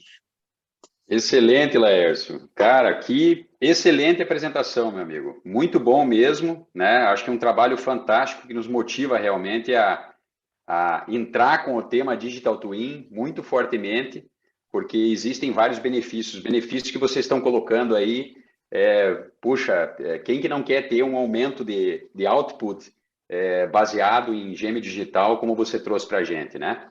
Então, muito obrigado mesmo, Lércio. Excelente palestra. Eu acho que foi para fechar com chave de ouro, antes da gente entrar no painel de discussão, tá? Então, assim, tem várias perguntas aqui e eu vou já pedir autorização para vocês para continuarem ainda conectados, porque a gente quer pelo menos discorrer ainda durante uns 20 minutos para poder conseguir responder algumas perguntas que surgiram, tá? Os palestrantes já me autorizaram aqui a continuar, então eu peço aí que os colegas ainda fiquem no nosso painel para poder falar a respeito das perguntas. Então, eu vou já pegar uma das primeiras perguntas que foram feitas aqui. Foi o nosso colega, o Guilhermo, que fez a pergunta, né? Então, o Guilhermo trouxe uma pergunta dessa forma: acredito que o conceito do Digital Twin pode ser aplicado em outras situações além da indústria. Imaginei ser possível termos um Human Digital Twin. Puxa, algum dos palestrantes tem algum relato ou informações sobre a utilização desses conceitos nos esportes de alto rendimento ou na medicina? Consigo imaginar que existe um potencial interessante. Alguém quer discorrer a respeito disso? O professor Deschamps provavelmente seja o mais próximo de ter alguma coisa para dizer a esse respeito.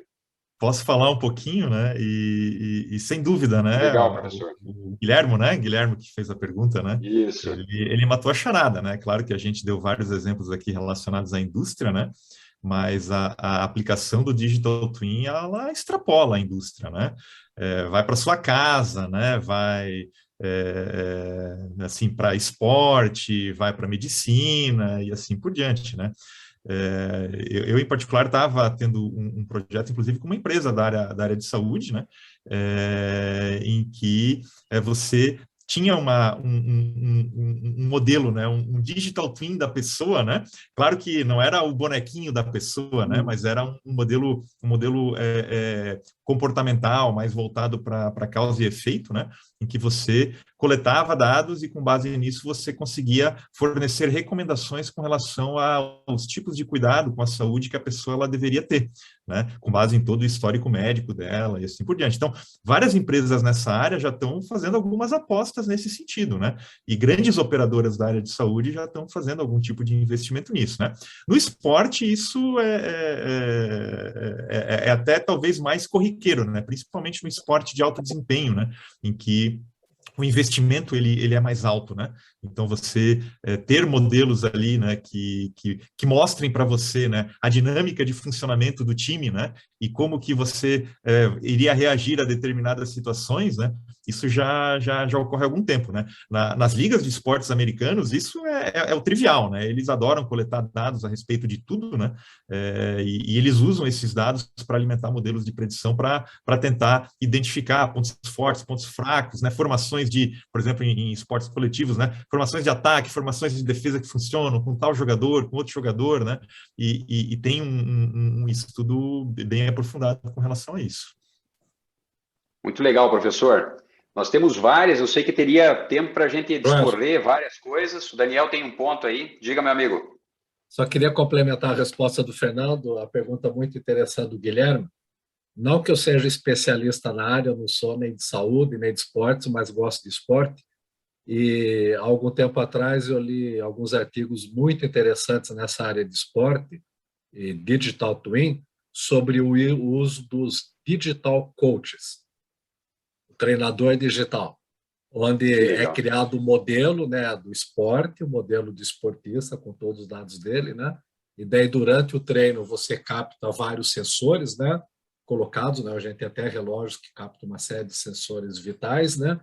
E através desses sensores, esse digital coach dá o feedback para a pessoa que está sendo treinada, o que deve mudar, como é que deve continuar. Então, tem implicação bastante interessante aí. Muito bacana, Daniel. Legal o complemento aí do discurso do professor Deschamps aí. Nós temos várias perguntas, pessoal. Eu queria tentar aproveitar o tempo aqui ainda, tá? Uma delas aqui que eu acho que pode ser trazida para o Lucas, tá? É possível construir, é um participante anônimo, nós não temos a identificação dele aqui. Então, a pergunta é a seguinte: é possível construir um digital twin utilizando ferramentas de código aberto ou open source? Sim, na verdade a resposta é sim, totalmente possível, tá? Hoje, na verdade, inclusive, cada vez mais a gente tem falado aí de ferramentas low code, no code, por exemplo, é exatamente no intuito, as empresas, na verdade, Siemens e todas as empresas aí têm buscado cada vez mais abrirem o seu ecossistema, né? Não deixar algo fechado.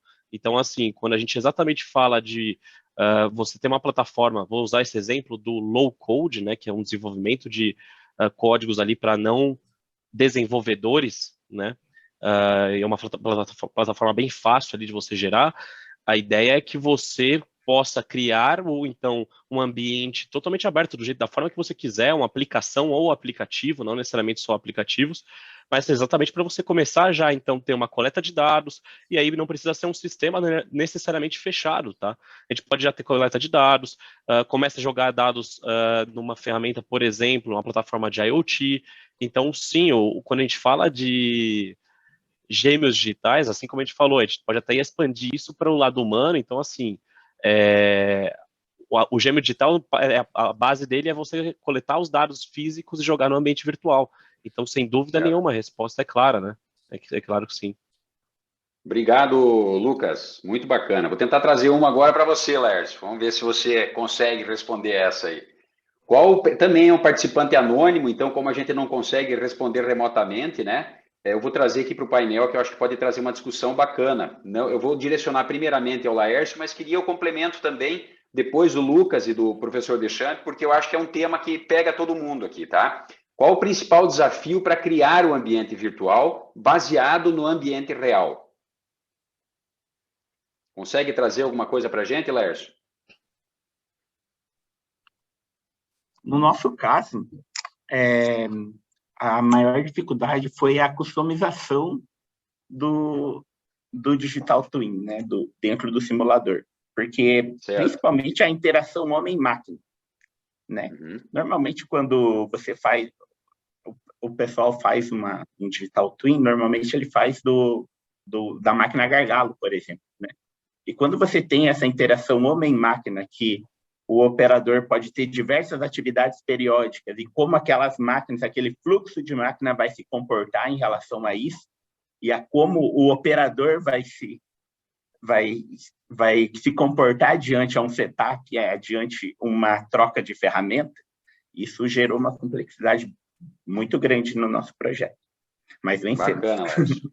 Bacana, Lércio. Muito bom. Alguém quer complementar com alguma outra dificuldade que vê? Qual que é o maior desafio e assim por diante? Eu gostaria, Joelson, o que eu vejo, e está muito relacionado com a minha palestra ali, é os dados. Na minha opinião, são os dados, tá? Eu falo assim, uma ferramenta, gente, se você pega uma ferramenta e a empresa fiz aquisição de uma ferramenta, e jogar, ela não vai resolver seus problemas. Se você pegar os dados que são dados, vamos dizer assim, é um monte de lixo, e jogar dentro da ferramenta, pessoal, você vai ter um monte de lixo dentro da ferramenta. É isso que mudou, você digitalizou o lixo que você tinha. Então, assim, na minha opinião, a maior dificuldade é você entender realmente quais são os dados reais, os dados de qualidade que você vai colocar no ambiente virtual, de forma bastante Muito concisa. bacana. Eu vou Muito na linha bacana. do Obrigado, Lucas Lucas. também aí, Joelcio. Aham. Para mim Qualidade também de dados.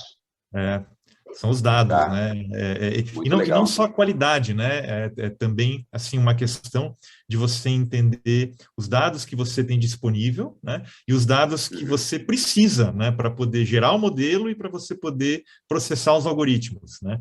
Então você entender isso, né? E conseguir garantir que você vai ter os dados necessários, né? Na quantidade certa, no momento certo, né? Do jeito certo, com a qualidade certa, né? É também um dos desafios, tá? Muito interessante, professor. Muito bacana. Eu tenho mais uma pergunta aqui que é para o Laércio, hein, Laércio? Essa veio com nome e tudo, hein?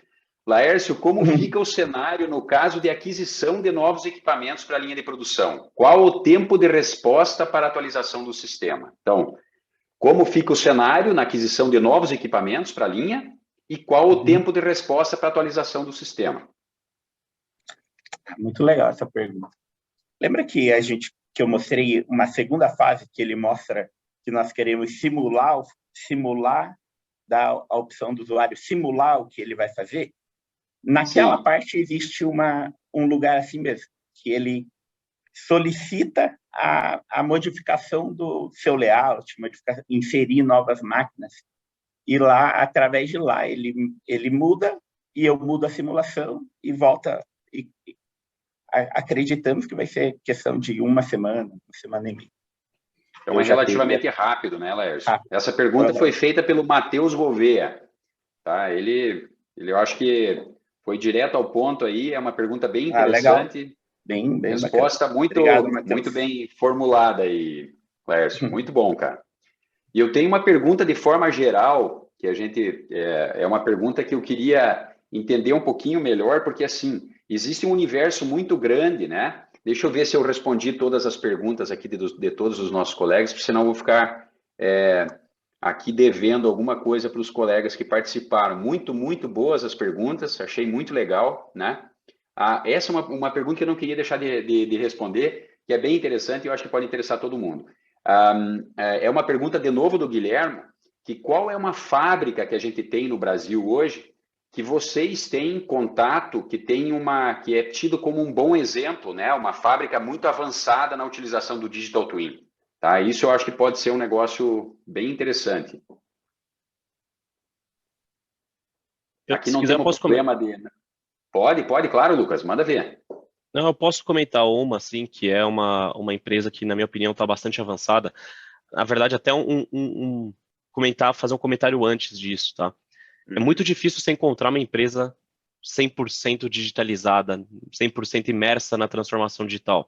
Como até falei na minha palestra, o Daniel me fez a pergunta, é sempre um processo, tá? Que leva anos, assim. Mas uma empresa que eu sinto que posso comentar aqui com vocês, tem cases publicados aqui com o Siemens, é a Librelato, por exemplo, fabricante de implementos rodoviários. Ela é uma empresa que já há uns 4 anos já vem trabalhando conosco num desafio de fazer a empresa totalmente digitalizada, tá?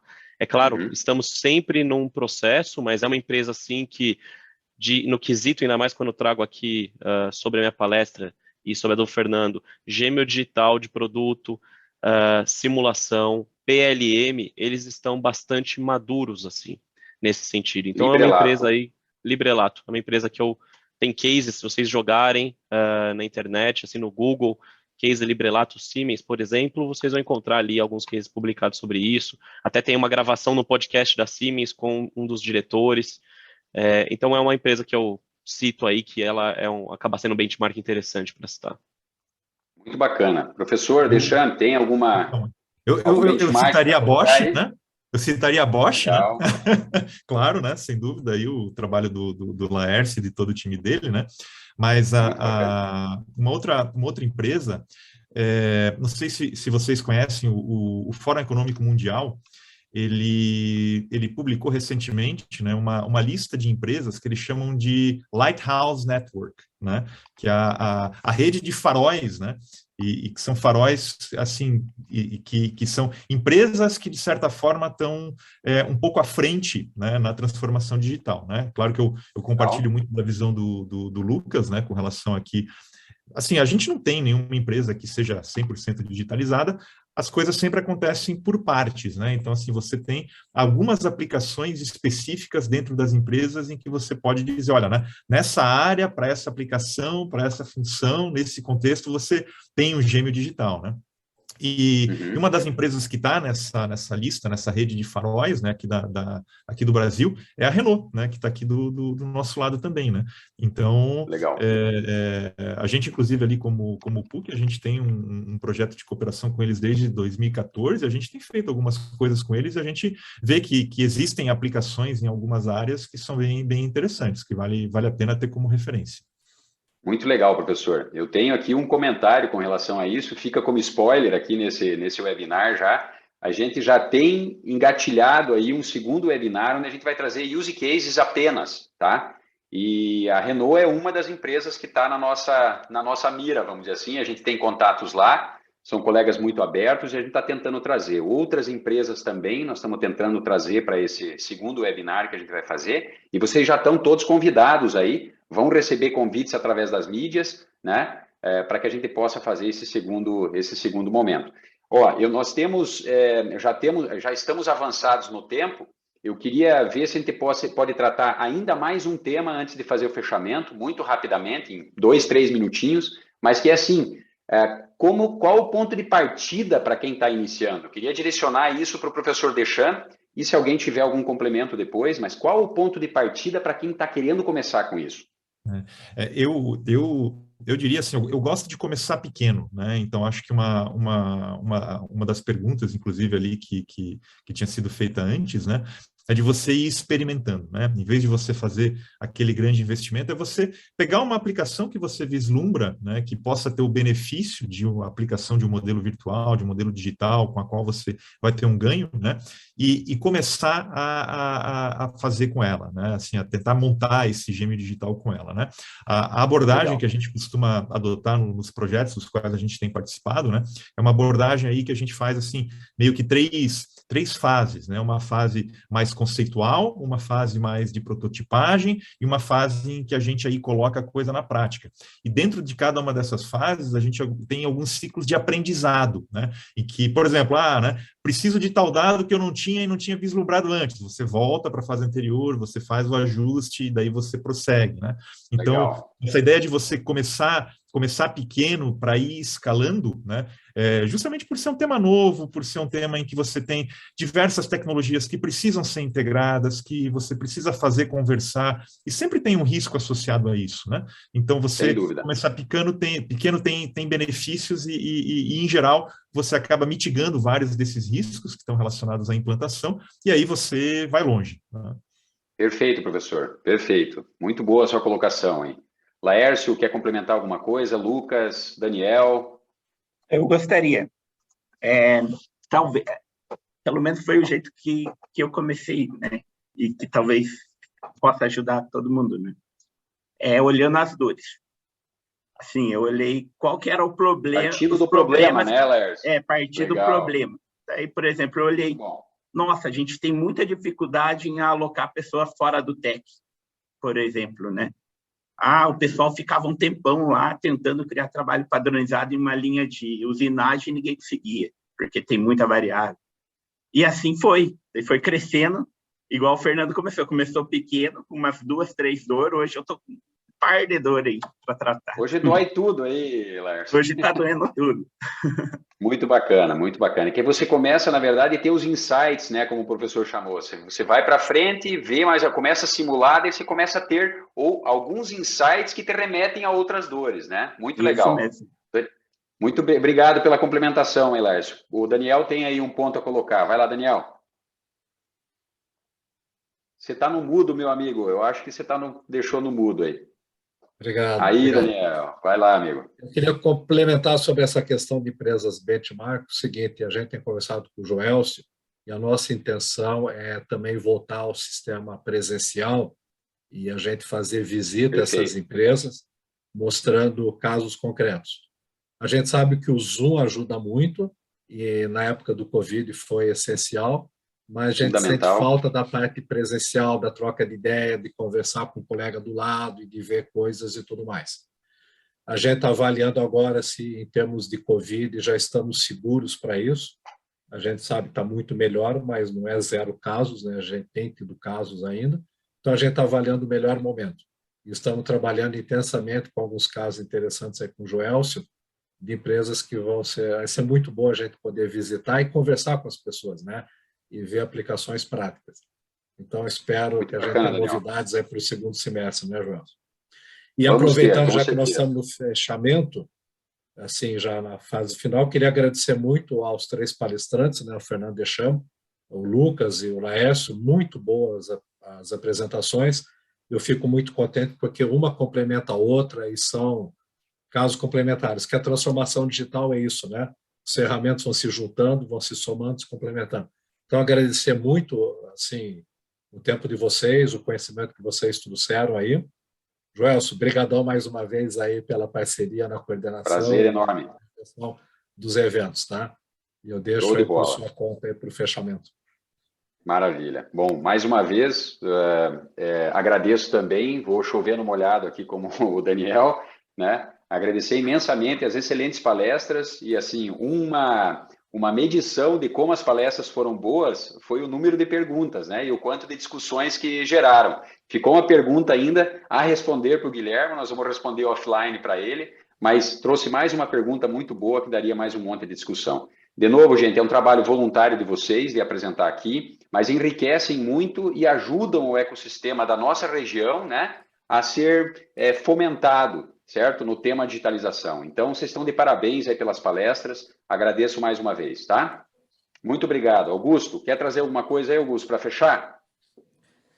Para fechar, eu vou ser repetitivo também, externar os agradecimentos em nome da RK Paraná aos 3 palestrantes, ao professor Fernando, ao Lucas e ao Laércio. Muito obrigado mesmo. E reiterar os agradecimentos aos patrocinadores que possibilitam que a gente execute os eventos ao longo do ano. Anderson Balão, Robert Bosch, Grupo Servopa, e aos patrocinadores do grupo, a Brose, Gemu, Lixa Tornens, OKE, Renner Coatings, Statomate e Trox. Muito obrigado a todos, obrigado para quem ficou até o final e esperamos, né, reencontrá-los no próximo evento. Um abraço a todos, até a próxima. Tchau, pessoal. Obrigado, até a próxima. Ainda para vocês. Tchau, tchau. Obrigado a todos. Tchau, pessoal. Obrigado. Um abraço. Tchau, tchau.